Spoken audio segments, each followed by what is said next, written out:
The following content is provided by MIT OpenCourseWare under a Creative Commons license. Additional information about our license and MIT OpenCourseWare in general is available at ocw.mit.edu. Okay, well, hello, Dr. Broome. Today I'll provide you with an overview of the work I've done for my term project on the ethics of engineering for international development. I should note that engineering for international development is not a term of art, as you suggested, but these are just the 4 words that most concisely describe the use of engineering to meet social, health, and economic needs in developing communities outside of the United States. To understand my title, it might help you if I tell you that an alternative description for my talk could have been the ethics of humanitarian engineering in less developed countries. Humanitarian engineering is the term that some engineers are using for pro bono engineering service projects in developing communities, usually in Africa, Latin America, and Southern and Eastern Asia. This term is being used officially at the Colorado School of Mines, where they now offer an undergraduate minor in humanitarian engineering. But whichever words I use today, I am trying to describe the application of engineering to the design and dissemination of technology that meets the most basic human needs of people in developing countries and resource-poor countries. So I'll continue today with a discussion of the motivation for my project. What problem am I trying to solve? Then I'll bring us up to speed on some vocabulary. I'll introduce 3 motivating cases of engineering for international development. And these cases will serve as a springboard for a discussion of the main ethical issues that face engineers that are intervening in developing communities. Then we'll look at some possible answers to those ethical questions from various sources in the literature. And then I'll synthesize those answers, and try to propose an ethical analysis that real engineers can use in the field. And then I'll test out that method on a recent case from my own experience.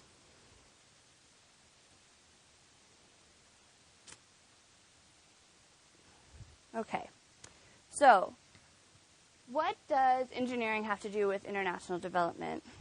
And why do we need extra study of ethics for this type of engineering? So let's start with an authoritative body, the United Nations.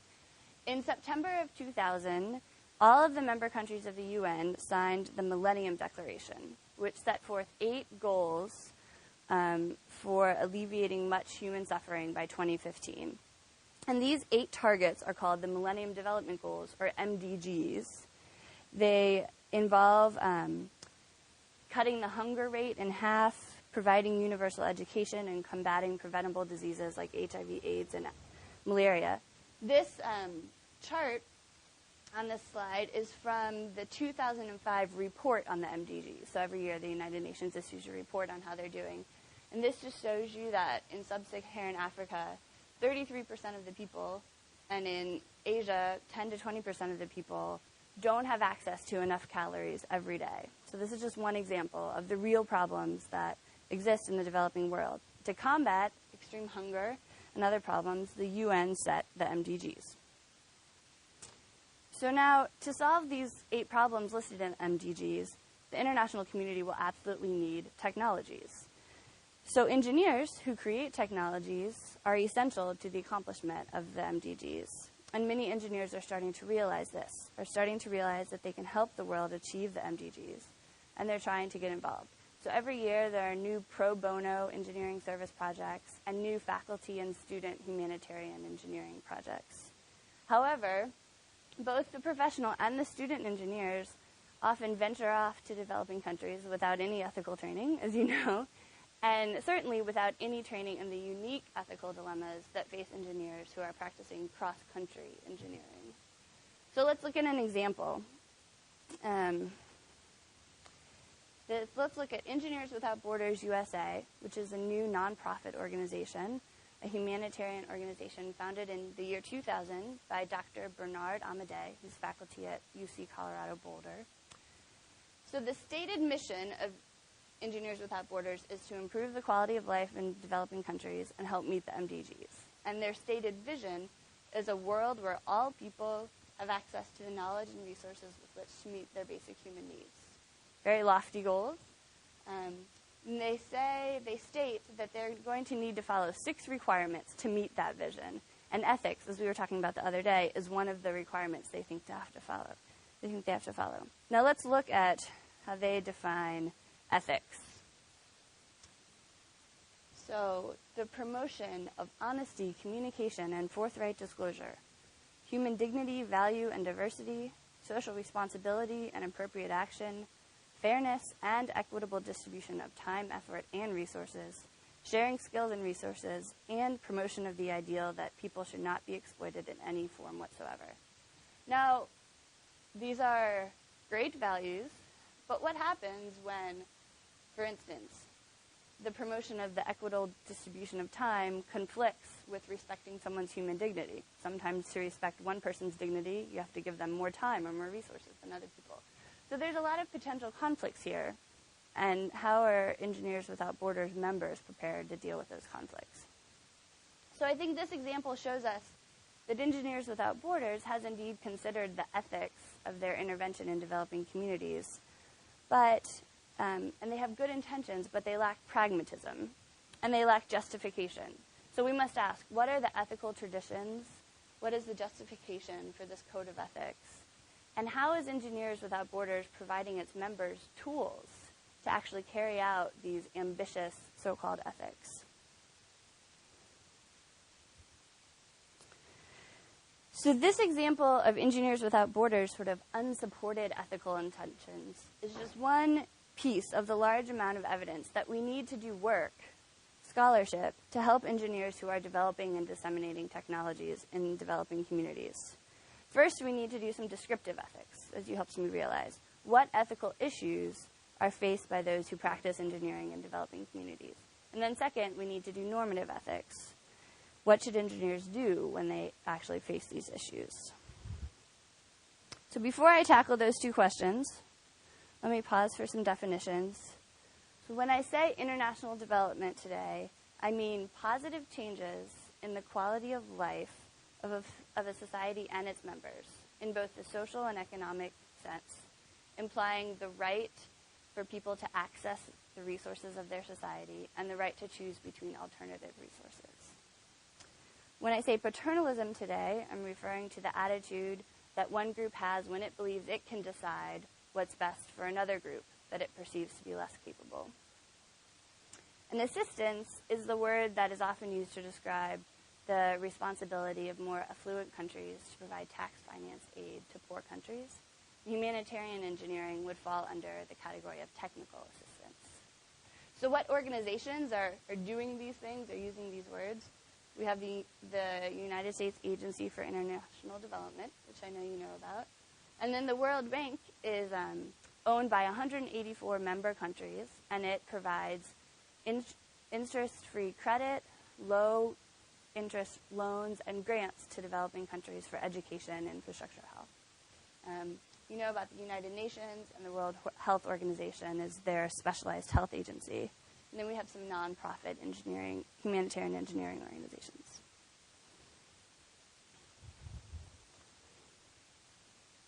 Okay, so how is ethics involved in these humanitarian engineering projects? Let's do some descriptive ethics.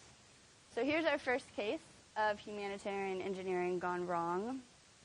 As we talked about, when people from the United States learn that in developing communities, some people go out into the fields to get rid of their waste, the engineers from the United States decide this is a problem, something that needs to be fixed.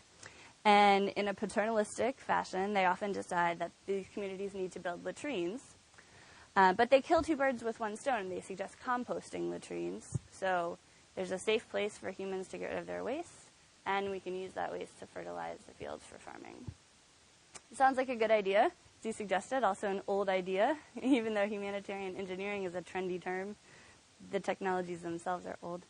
So it sounds like a good idea, but if the local people don't internalize all of the messages associated with composting latrines, all of the messages about sealing and proper ventilation, then the latrines turn into a disease factory, a breeding ground for flies, mosquitoes, bacteria, parasites. So the situation actually becomes much more dangerous to public health than when people were just going out to the fields to get rid of their waste. So are the engineers who install these composting latrines morally culpable? Here's another case, of a technology failing because the entire set of messages wasn't conveyed. It's what I call the three-quarter ring beam. Ring beams are continuous beams, you probably know about this, which sit on top of external walls to tie a whole building together to help support it during an earthquake, to prevent it from collapse during an earthquake. In one community in Yemen, engineers went in and taught the people about ring beams, but they missed the message, the essential message, that the beam has to be continuous around the whole house. And many houses were built with the beam on only 3 of the 4 walls. So now this doesn't provide any extra strength. All it provides is a false sense of security that the family will be protected during an earthquake. So again, are the engineers morally culpable? Then we looked at these pictures the other day, more evidence of humanitarian engineers failing to consider the ethical dimensions of their work. So this is from an automated flood warning system project in Honduras. And in the left photo, we talked about the fact that there's a Honduran metal worker on top of a ladder, which is supported by people in a boat on top of 20 feet of water in a rushing river, and he's drilling into concrete. This is not safe. What if he fell? He's installing a sensor that U.S. engineers built and asked him to install. Would those engineers be culpable? If anything happened? In the middle, he's rappelling off a bridge in not very safe conditions. And on the right, we have a mixture of U.S. engineers and local engineers installing a radio tower with simple rock climbing harnesses and one person on the ground supporting them. This would not pass U.S. safety standards. What would be the result if someone was hurt? So for me, these 3 cases illustrate some potentially very bad consequences that could cause harm or destroy human life. And for me, they lead... It's okay. We're just getting to the big ethical questions. So for me, these cases lead to the 3 categories of questions that humanitarian engineers should be asking. First, they should ask, given the poverty, hunger, and disease in the developing world, and given my relative wealth and surplus of engineering skills, technical expertise, am I obligated to lend those surplus skills to international development work? On the other hand, given that I don't understand the local culture and living situations, and given that I could do harm by intervening, is it even morally permissible, acceptable for me to go? The second category of questions, once I decide to go, what regulations should I follow? Do international regulations take priority, or local customs, do they take priority? Then the third category of questions is, how will I know if my engineering is, if those actions end up being harmful or paternalistic or protective? How can I prevent the harm and the paternalism? Okay, so now with these cases, I've sort of exemplified these questions and I've summarized them here. Now I want to move into normative ethics and share with you some solutions to these issues suggested by a variety of experts. So first, we'll look at the first question. Is there a moral obligation to lend engineering expertise to suffering people? Gail, I have a handout for you. There you go. Okay. So not surprisingly, philosophers have the most to say about this matter because it's sort of the most abstract, high level. In his 1972 article, Famine, Affluence, and Morality, Peter Singer argued that humans have a universal moral obligation to contribute any surplus, and he was talking financial surplus, that they have toward alleviating global poverty. Later, reflecting on Singer's position, O'Neill claims that individuals and states might not be capable of combating global poverty. Individuals and states are actually quite weak in some cases. But there might be certain professions that do have the special skills to combat global poverty. And I suggest that engineering might be one of those professions with those special skills. Another philosopher, Pogue, supporting O'Neill, argues that the redistribution of wealth is not enough to make poor countries richer to cause international development to happen. People in foreign affluent countries have to also change their behavior and their policies. So that might mean going there more often. Okay, besides academic philosophers, I think that the United Nations also has something to say about whether engineers are obligated to share their skills, if they're able. One look at the Millennium Development Goals and their indicators, which are partly showed here on this slide. One look at them tells you that technologies and engineers are essential to the success of the MDGs. So simply by signing on to the MDGs, I think that the more developed countries in the United Nations are saying that the engineers in their countries are obligated to help out. If the countries have signed on, then the people in their countries have also sort of signed on to the MDGs. Okay, on to the next category of questions for the humanitarian engineer. If I'm a humanitarian engineer, what regulations, what standards, what customs am I supposed to follow? What takes priority? Well, I want to suggest that one source of knowledge for these types of questions is international law. So here is a list of international legal principles that could guide engineers who are working in cross-country situations. A more precise document is the International Bill of Rights, which actually consists of 3 documents, all adopted by the United Nations General Assembly in various years. And since these were signed on to by all of the member countries in the UN, I think the articles in this Universal Declaration of Human Rights can override local customs. All the countries signed on to it. Okay. Now on to the third category of ethical issues for intervening engineers. Am I doing harm, or am I engaging in arrogant paternalism, or am I actually providing for the protection of well-being in humans? Protection and well-being of humans. So here's where sort of academics from various disciplines have written the most. Schumacher exhorts us to acknowledge that development does not start with goods, does not start with the technologies, but rather it starts with people and their education, organization, and disciplines. Tavis, a business scholar at Notre Dame, insists that when a person engages in a multinational venture, he or she is responsible for learning more about the local quality of life. The multinational professional must know about the circumstances of the poor in order to be developmentally responsive, says Tavis. Finally, Harris, an engineering ethics scholar that we have read, suggests that to be ethical, the engineer needs to realize that the public is those people who are vulnerable to the effects of technology through the lack of political or financial power, through the lack of information, lack of technical training, or lack of time for deliberation. And the engineer needs to be aware of all those potential lacks. Now, while these ivory tower academic arguments are helpful, I have more confidence in the suggestions from organizations that are dedicated to international development. So we could choose to follow the United States Agency for International Development, USAID's 9 principles of development and reconstruction assistance. Or we could follow the World Bank's advice to rely heavily on community participation when we define technology requirements in developing communities. Finally, we could take a cue from the Village Earth Consortium or other nonprofit engineering organizations. Their guiding philosophy states that technologies for developing communities, should always start with a need defined by the local village.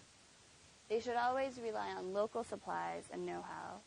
The hard technologies should always be accompanied by the appropriate soft technologies like civic structure, motivational techniques, things like that. And there should always be a plan for monitoring and evaluating that technology.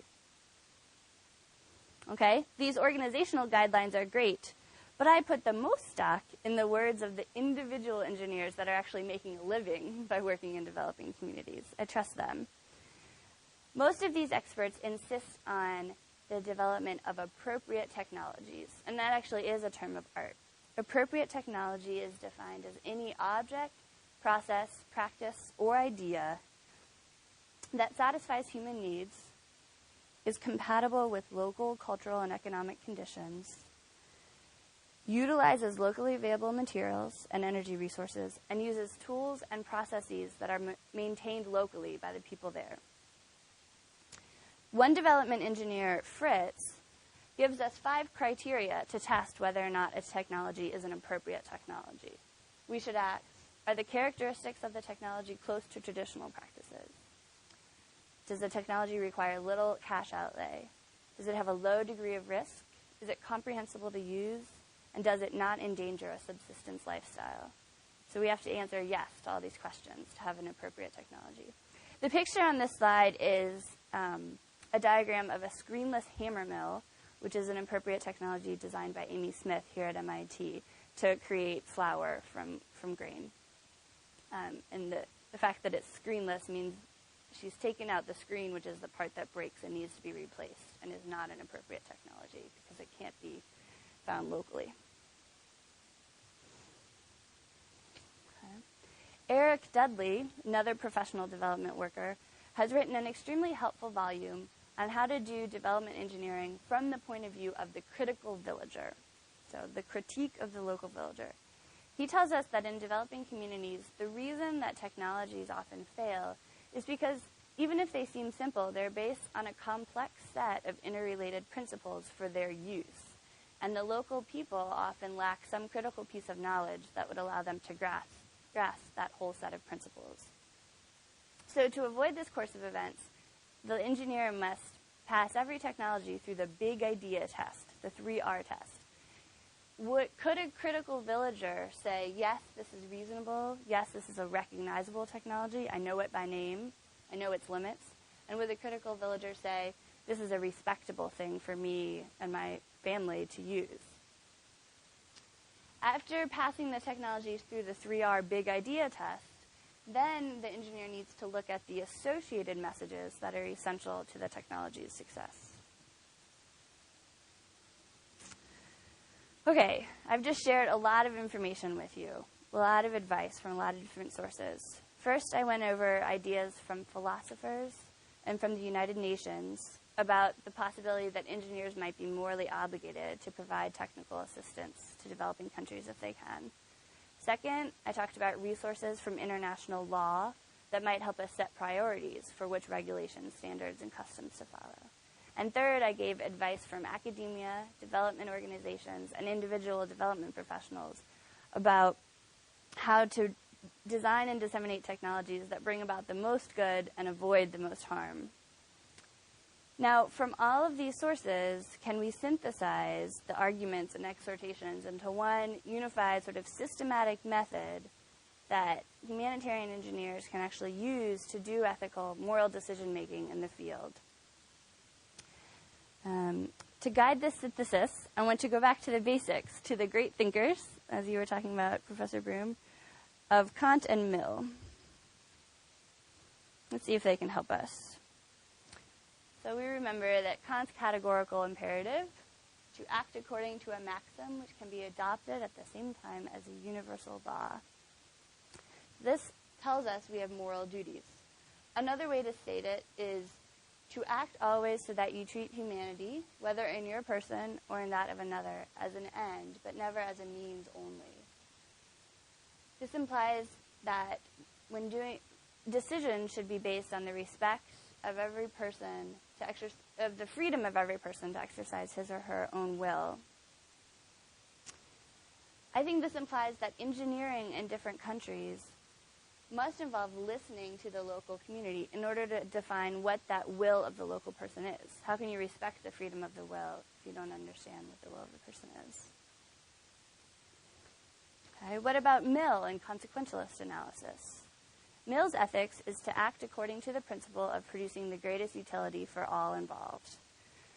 And utility is defined as the greatest happiness, which is intended pleasure and absence of pain. This principle, I think, again implies that engineering in developing communities involves listening to the local community so that we can learn what constitutes pleasure and pain for the local person.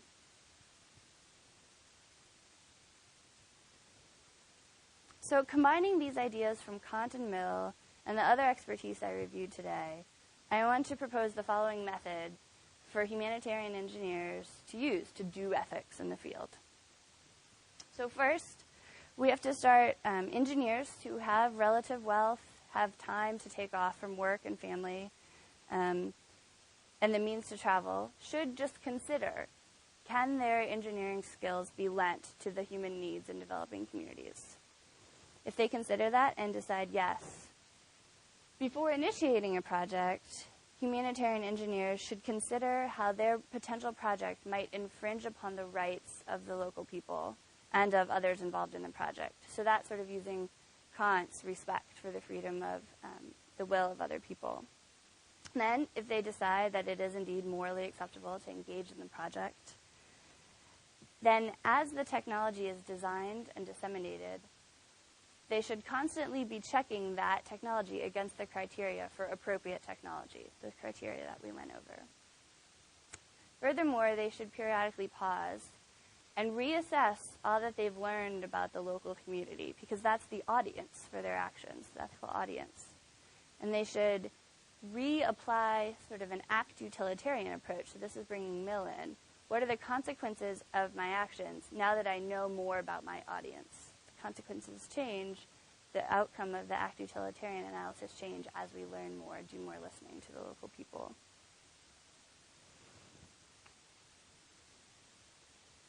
So, to wrap up, let's test this decision-making approach on one more case.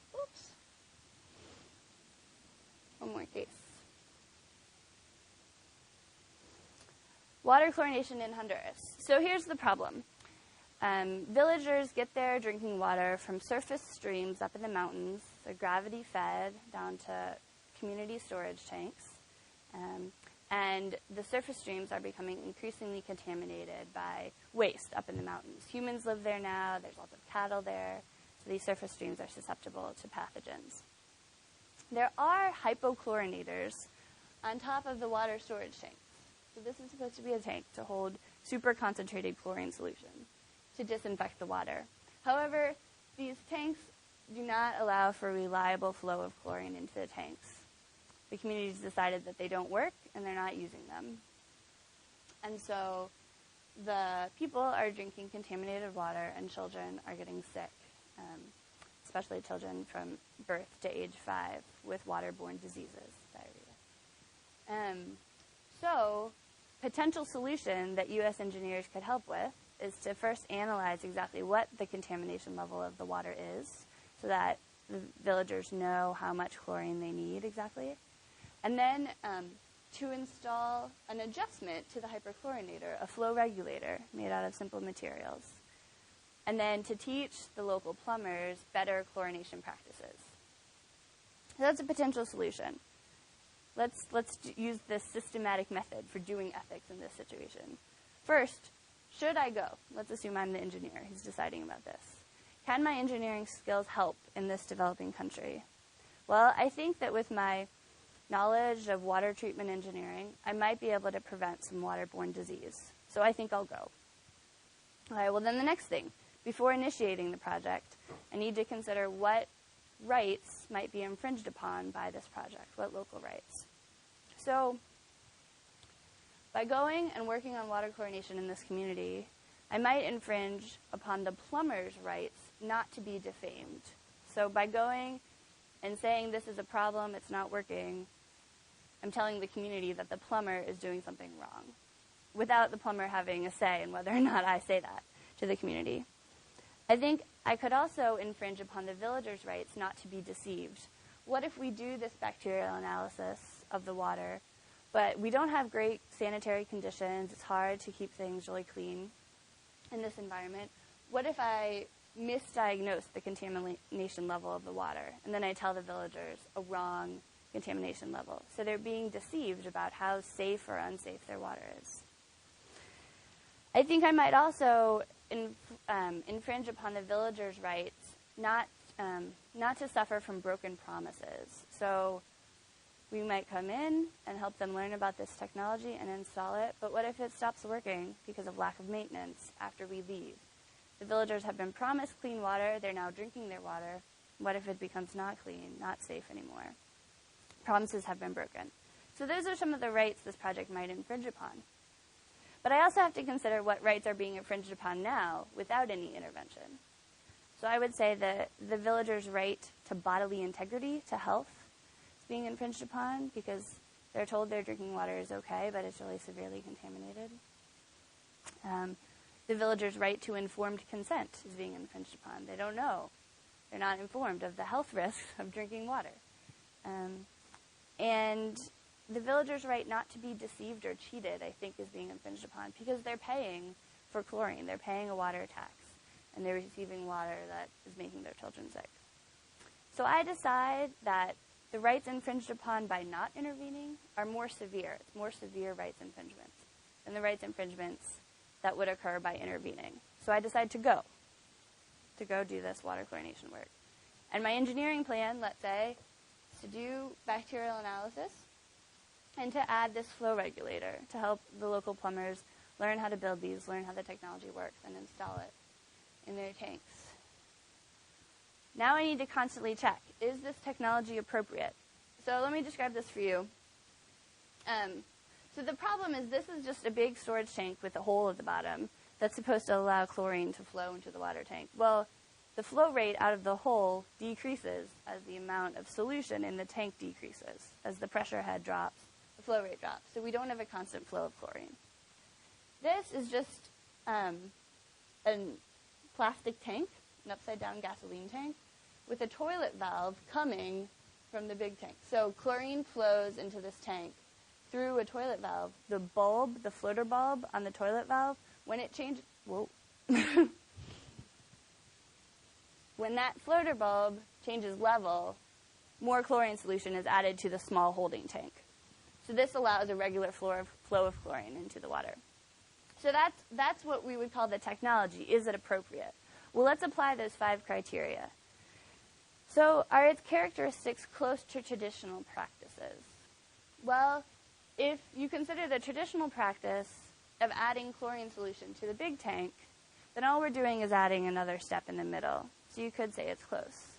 On the other hand, this is a totally new step. Maybe it's not so close to traditional practices. Does it require little cash outlay? Yes. The answer to that is yes. All these materials together cost only $10, and you just need them once. They're already buying chlorine. Does it have a low degree of risk? Well, we're not introducing any new risk into the water system. Is it comprehensible to use? Well, I think that depends on the training that we give to the plumbers and the local people. So that's a question we need to keep coming back to. Does it not endanger a subsistence way of life? I don't think so. It's not really associated with that. Okay, so those are the criteria for appropriate technologies. And then, as we learn about the community, work there with them, we need to pause every once in a while and consider the consequences of this engineering action, sort of do an act utilitarian analysis. One example is that we might learn that the plumbers, when they clean out the storage tank with chlorine, are not wearing protective gloves or masks. So we learn that they're in this tank and they're not protecting themselves from this super concentrated chlorine plume that's around them that's corrosive. So that might tell us that our decision not to do training sessions on the maintenance and cleaning for this chlorine solution, but just to focus on this system, that might tell us that that decision is unethical because we're telling the plumbers to use chlorine, but we're not passing along the messages of safe use of that chlorine. So that's just a sampling of how I might use the possibly systematic method of doing ethics in the humanitarian engineering environment. There's certainly more work to do to perfect this method. First, I would suggest that we survey all the humanitarian engineering organizations in the U.S., those like Engineers Without Borders, etc., and collect what their ethical guidelines and considerations are. So sort of understand what people are assuming is the standard and find out if people have the tools that they need. And then I suggest we collect more case studies of humanitarian engineering projects that have caused harm. And then apply this my suggested systematic method for doing ethics to those case studies and see whether or not applying that ethical tool would have prevented the harm that these projects have done.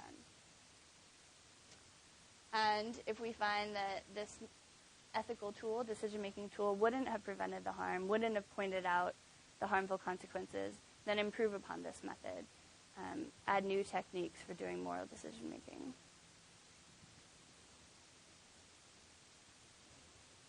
So to conclude, let me just summarize what I've talked about today.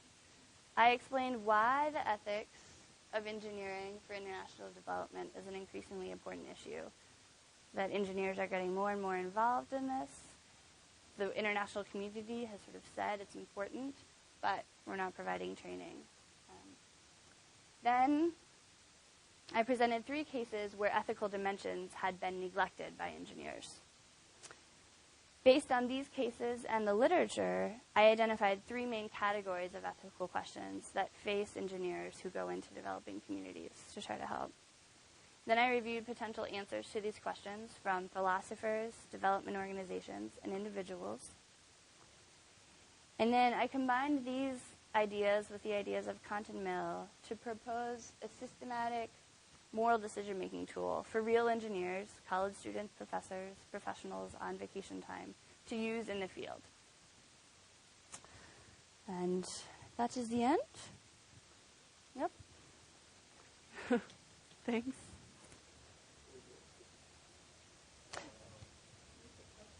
Oh, yeah, of course. We have time. I'd love to. In your slides, there's my references, and then the Universal Declaration of Human Rights, which I talked about. I wanted you just to have that in case there were any questions about that.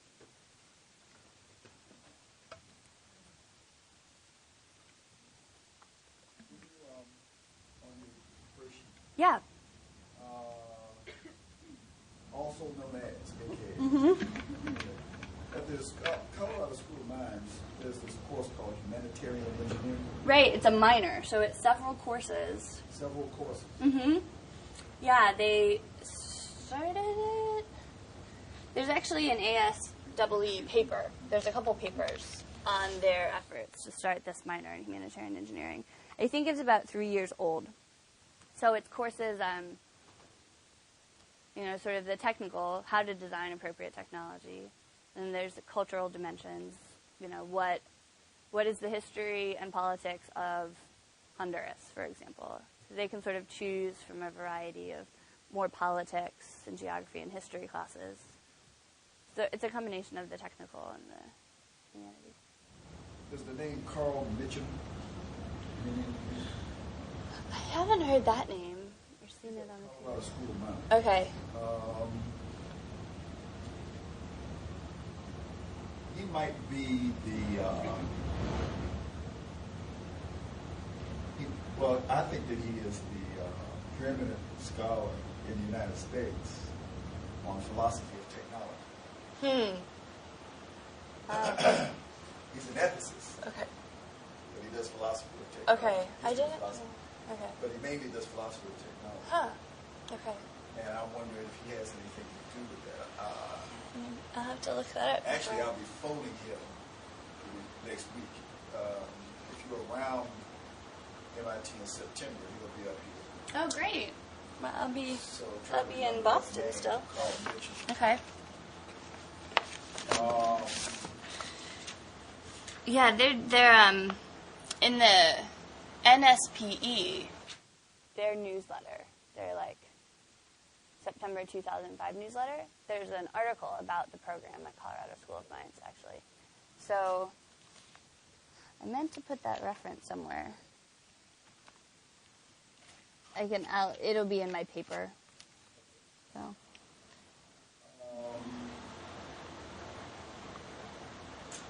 On the slide, motivation for the project. Yeah. Ethics is defined by EWB.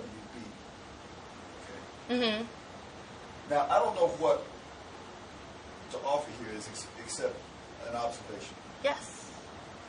And that is that in the, you might have noticed in many of the engineering codes of ethics, is such a thing called a super principle. They will say which of these principles is more important than the other. Right.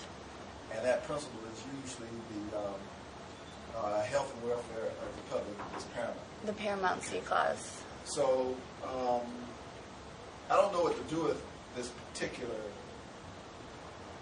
those bullets there, but it would be nice to know if any one of them is considered by the EWB as more important than the others. That gives you a fallback position in case you've got conflict. Right. That's what I think they need. That's sort of why I put this in the motivation. Like, they have this list, but how are they following it? What takes priority? So they don't have a paramountcy clause listed in their code. They just sort of list these things. Would you be inclined to make that recommendation in your paper? Yes, that's a good idea. Just for organizations that are doing humanitarian engineering, they need to consider what values and ethical principles they want to follow, and they also need to provide a paramountcy clause. Yeah, that's a good idea. Unless they've done it like a philosopher that's going to deduce principles, deduce concepts from a single principle. Unless they're going to do that. Which is not what they did here. Yeah, they state their vision, but I don't know that you can deduce moral decision-making from the vision that, the world should be. Organization is, frankly, I don't think an organization is capable of that. Because people came together with slightly different motivations and missions. Right. And to hold everybody together, you pretty much say, well, let's list down the things that we can agree on as a group. Right. And those things are not necessarily derivable from a simple principle, because they didn't work like that. They didn't even start out. Yeah. Right. Okay, so that's fine. Okay.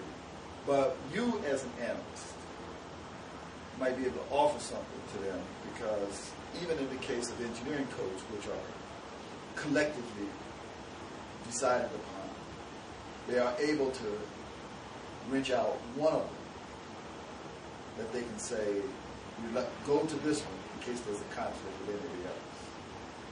It's kind of helpful. So that would be a good it's a good recommendation. Recommendation for you. Let's see. I'm looking at the one trying to see which one. I know. Cut across me, Ms. Radley. I'm sorry. I'm going off here.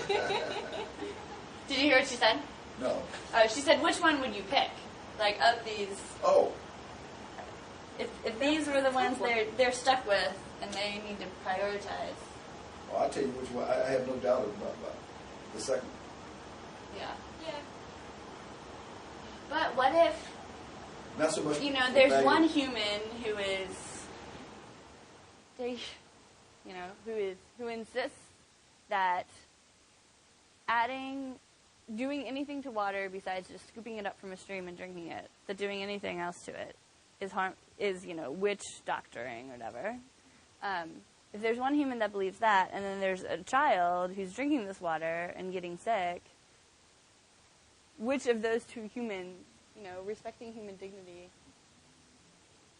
The notion of you. But that involves life, I guess. Yes, notice that when I said human dignity, I'm leaving out the other parts. Okay. I'm just talking about human dignity. Which implies, The concept is that you should be able to treat everybody with high degrees of human dignity under all situations. There should be no conflict in the ability to treat everybody as a person.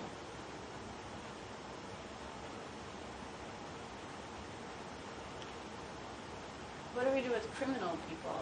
You can respect them. You can respect them as persons. You put them in jail. You can give them clean facilities. Right. So respect their most basic needs. Well, I want to be abstract here. What is it that causes a person to be a person? I'm not going to. That's a rhetorical question. There are some things that cause a person to be a person, and some of those things rise above what you would say causes an animal to be an animal. So there's something about being a human being. All right. Now we can go to philosophers, we can go to biologists, we can go to theologians, we can go all over the place. The point is, you should be able to come up with a few things that says what a person is, something you can defend. I'm not saying for the paper. Actually, I'm actually responding to Ms. Bradley's question. Yeah. Not yours. All right. So you should be able to say, and then give everybody equal deference when it comes to those two things, no matter what the circumstances are. Okay. You don't rob them of their humanity. Okay. And one of them is, one way to do that is with Immanuel Kant's notion of do not use a person as a means to an end. I can do that with anybody. I don't care who the person is. You can bring in Idi Amin, you can bring in Adolf Hitler. I can still treat them as ends in themselves and not means to my ends. I'll put them in jail. I'll do a whole lot of things with them if I have the power to do so, but I can still say that I am not using you to advance my own self. Do you think that there could maybe be a fine line between robbing someone of their humanity, as we discussed, and infringing on someone's cultural beliefs? Yeah. I think there's a fine line. Yeah, because I think you did a great job addressing that and dealing with it. So I think there is a fine line. There's nothing magic, I think, or morally compelling about culture. I mean, culture is just things that you do and value and have done as a people. And we can think of some cultures that need to change. Right. Right. Well, that's to go out of Gason's argument. Yes. Yeah. Yes. So I think that culture is probably one of the most important terms we could ever use when talking about collectivities of people. Particularly when we're talking about clashes of cultures. But there's nothing sacrosanct in culture in and of itself, I think. But human dignity, I think, is something that can be observed. It's like Kant. I mean, this is the logical thing. You can observe it all the time with everybody.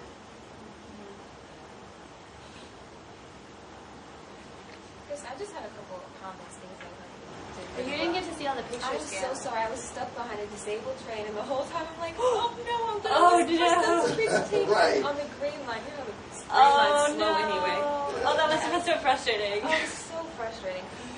Well, here. So these are the pictures you missed. You didn't see the latrines, did you? So I was talking about, here's examples of cases that are supposed to be humanitarian engineering interventions, but where some ethical dimensions were missed, and there was either potential for harm or harm itself. So like this idea of composting latrines, that is sort of a favorite appropriate technology. U.S. engineers discover that people are having to go out into the fields at night to defecate. They say, well, you need a latrine. You need to have a safe place to do this. And let's make it a composting latrine so we can use your waste to help your fields as well. But if they don't convey all of the messages about ventilation and sealing of the latrines, then it becomes a disease factory right next to the house. So this was one example. Another one is these ring beams, which are just a continuous beam all the way around a house, all the way around the external walls, to help support it during an earthquake. So it sort of makes all the walls work together. But in Yemen, in one community, the local people missed the message that the most important part of the technology is that it's a continuous beam. And so they built all these houses with beams on just 3 walls. And so then no extra strength is added. You're just giving them a false sense of security that their family is going to be safe. So that was another one. And then these are from the Honduras project. And this slide is really about the ethics of engineering practices like construction. And so we're installing sensors and radio towers. And in the left, it's blurry, but there's a Honduran metal worker on a ladder. He's drilling into concrete. The latter supported by people that are on a boat, which is floating on 20 feet of water in a rushing river. So it's just, and then in that one he's rappelling off a bridge, and in this one they're like using rock climbing harnesses to construct a radio tower. So this is, nothing bad happened, but what if something had? Who would have been responsible? So that's what, those are the pictures you didn't see. Let's see. I like how you presented your analysis of the dynamic process.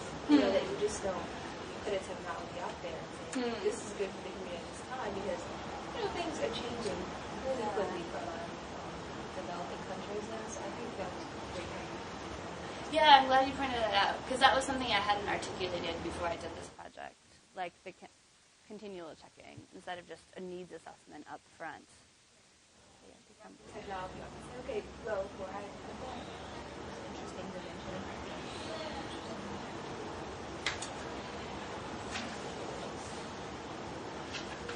Okay, I have, let's see, some minor stylistic things Sure. to offer. The case 4, the chlorination, the slide actually, the one that shows the tank. Yeah.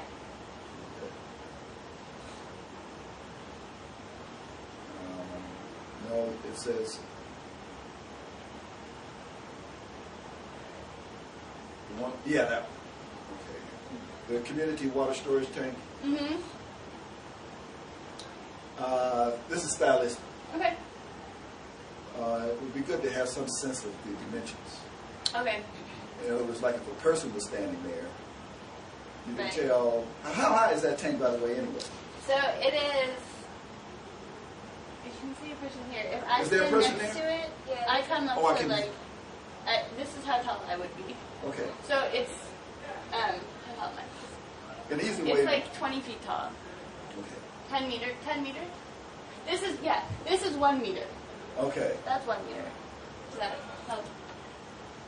So it's not 10 meters. It's like 5 meters tall. Okay. Whatever you decide to do with this after you've heard this comment will be the right thing. That's a good comment, though. Yeah, sometimes when I'm watching these documentaries on television and they have a bone on the ground, they don't have a pencil sitting beside the bone. Yeah. Is it a dinosaur bone? Is it? Yeah. What is Chicken it? bone. Yeah, you don't know. That's a good point. Yeah, I didn't put captions on any of these pictures. So this was from my trips to Honduras, and if I'd had more time, I would have talked about this practice. So we're doing bacterial analysis of water here with a really cool, another appropriate technology designed here at MIT, a cheap way to test water. And it turned out great for us. When we did blanks, so when we put distilled water through the process, we never found bacteria, which is a check on our procedure. But there's still the potential. I mean, it's not a lab environment. We're just in like a meeting room. You can see it's not the cleanest place to be doing water analysis. But there's lots of issues. Other stylistic things, Professor Ruby? Well, some more stylistic observation. Yes. One is that philosophers are hesitant to say they solved the problem. We engineers always say we solved the problem. So it's not a question of being apologetic. It's a question of knowing that whatever response you have to a problem is justified, you can justify it. But somebody else may have a different response that's equally justified. Because in philosophy, there's no hierarchy of decision making. In engineering, you cannot build a bridge 10 different correct ways. Doesn't matter if your way is correct or my way. You have to decide on one way to build it. In philosophy, there's no bridge. Right. So whatever you decide to do with that word, even if you decide to leave it in, This the word of solve or solution. solve or solution, Okay. just be aware Okay. that there's this academic cultural difference. Is there a term of art that's used, or is there something that, I mean, what do you say You say, well, Suggestion or proposal or something? I've analyzed the problem, and here's my recommendation. Is they'll say, here is my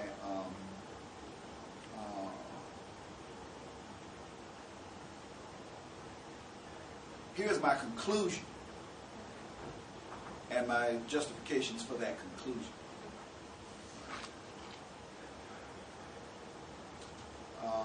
But I'm not suggesting you change your language. You just have to be aware that when you deal with well, in a sense, we're talking about cross-academic cultures. Yeah. Mm-hmm. All right, and depending on who your audience think is. about how they perceive the word. Yeah, these words. I used to get in a lot of trouble with that all the time. As a matter of fact, I had a paper rejected once. Well, I get a lot of papers. But I had a paper rejected, and they said, and the reason was that I referenced one of my own papers, and I referenced it by using my last name, Broome said. And they said, Kant said, and they said that Newton said, but Broome doesn't say. You know, like, who are you to be saying, you know, what you do is you don't reference your own name. You have to reference the paper. You can reference the paper. But do you use the first person then? Do you say I said? Or you just... If you have to say I said, you do. Okay. But you try to say in this paper. Yeah. Interesting. They rejected it totally? Well, I erased it and sent it right back, and they published it. Oh, okay. But they rejected that. I mean, you can't be going around using your name like Aristotle. You know? Who do you think you are? Well, in engineering, that's what we all do all of the time. Mm-hmm. I mean, you're writing a paper that's built up from another paper. Yeah, you cite your own paper.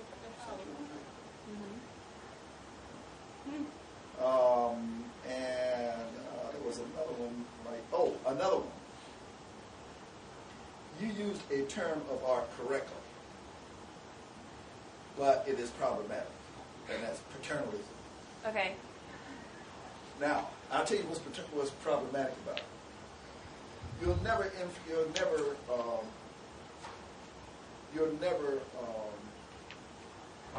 hurt anybody's feelings when you use the word paternalism. You use the word maternalism, and you got a problem.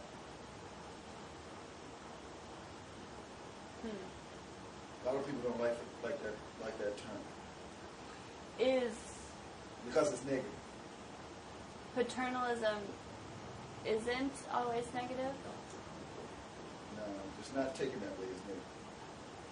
Maternalism. I never heard anyone use maternalism.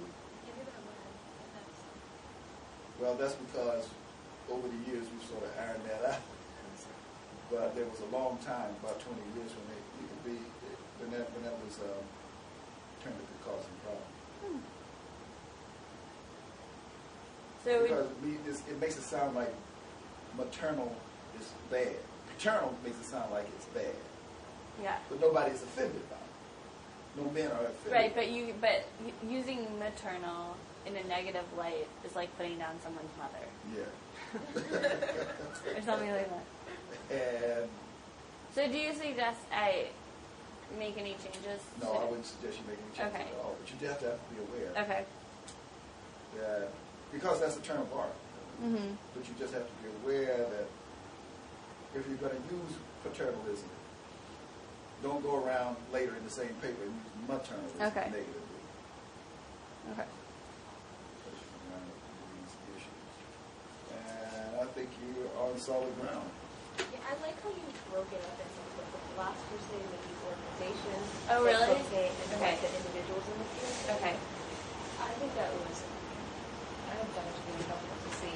Good. I'm glad. Yeah, that was the hardest part of this, because there isn't one body of knowledge on engineering and developing communities, so I pulled from a lot of different kinds of sources. And at first I was just arranging it all just by philosophy, organizations, like individuals. And I didn't have those 3 categories of questions, and it was just kind of a mess. It was like I was just telling you what I read without organizing it at all. So then I did, okay, well, let's have categories of questions and categories of potential conclusions. Potential solutions.